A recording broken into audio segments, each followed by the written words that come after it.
Selamat siang Ibu, saya Eva Ulina Lompotapinem, NPM 2219-2010-30. Izin merespon Ibu materi mengenai pertumbuhan dan perkembangan janin dan plasenta. Ari-ari bayi atau plasenta adalah organ yang tumbuh dan berkembang di dalam rahim selama masa kehamilan. Organ ini memiliki fungsi penting utamanya dalam menunjang pertumbuhan dan perkembangan janin.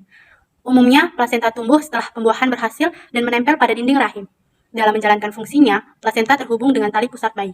Plasenta dapat terbentuk di mana saja dalam rahim. Plasenta akan berkembang tepat di mana telur yang dibuahi ditanamkan ke dinding rahim. Secara umum, beberapa posisi plasenta adalah yang pertama, plasenta posterior, plasenta yang tumbuh di dinding rahim bagian belakang. Kemudian ada plasenta fundal, plasenta yang tumbuh di rahim bagian atas. Ada plasenta anterior, plasenta yang tumbuh di dinding rahim bagian depan. Ada plasenta lateral, plasenta yang tumbuh di bagian kanan atau kiri dinding rahim. Posisi plasenta bisa bergerak semakin ke atas saat kehamilan memasuki usia 32 minggu. Normalnya, plasenta akan bergerak ke atas dan menjauhi leher rahim ketika ukuran janin semakin besar.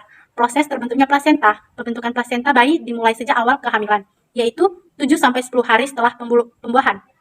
Kemudian pada usia kehamilan 3 minggu, folikel yang berada di indung telur atau corpus luteum meluruh. Setelahnya, hormon progesteron mulai diproduksi dan menyediakan nutrisi bagi janin selama trimester pertama kehamilan. Ketika usia kehamilan memasuki minggu keempat, sejumlah sel yang menempel di dinding rahim memisahkan diri dan menggali dinding rahim lebih dalam. Salah satu dari sekian sel tersebut bertugas membantu plasenta untuk mengambil alih tugas corpus luteum dalam menyediakan nutrisi bagi pertumbuhan dan perkembangan janin.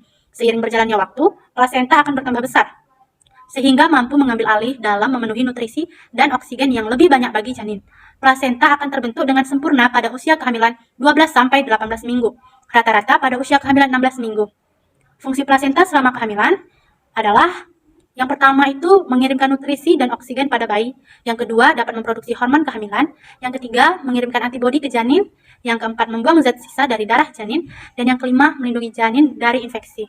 Baik Ibu, terima kasih. Itulah respon saya mengenai materi tumbuh kembang janin dan plasenta. Terima kasih Ibu, selamat siang.